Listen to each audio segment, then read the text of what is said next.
मुख्यमंत्री जी हमारे बीच में उपस्थित हों, बहन रेखा गुप्ता जी हमारे बीच में उपस्थित हों, तो हम सभी करकल ध्वनि से उनका स्वागत करें, अभिनंदन करें और स्वस्ति वाचन मंत्रों के द्वारा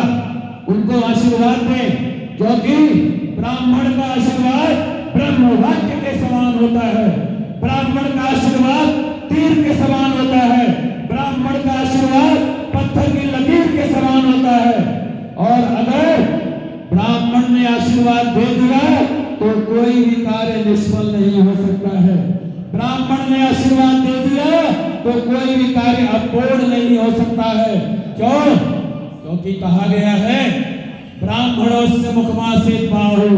राजन्यः कृतः। ब्राह्मण की वाणी भगवान की वाणी है, ब्राह्मण की वाणी नारायण की वाणी है, ब्राह्मण की वाणी भगवान शिव की वाणी है, ब्राह्मण की वाणी भगवान विष्णु की वाणी है, ब्राह्मण की वाणी ब्रह्म वाक्य है। और यही आशीर्वाद देंगे आयुष कामा यशस् कामा पुत्र कामस्तथैव च आरोग्यं धन कामस्य सर्वे कामा भवन्तु त्रिः। ऐसा आशीर्वाद देना है। और क्योंकि मैं कहना चाहूंगा जब सत्ता एक संस्कृति पालक के पास होगी तब हमारी जय होगी, तब एक सत्ता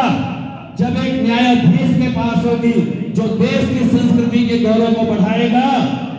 जो भारतीय संस्कृति को बढ़ाएगा, जो जनमानस के हित के लिए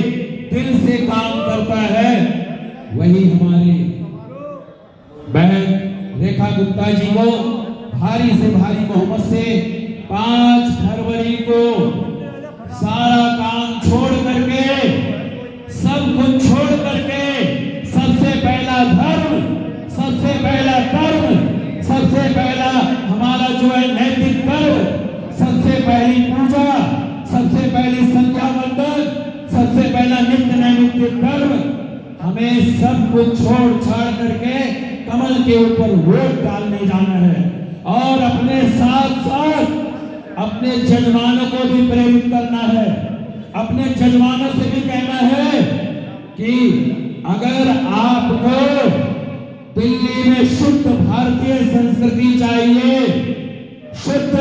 सनातन संस्कृति चाहिए, शुद्ध मानव सेवा चाहिए, तो सारा काम छोड़ करके कमल के ऊपर वोट डालना है और बहन रेखा गुप्ता जी को पूर्ण बहुमत के साथ विजयी बनाना है। एक बार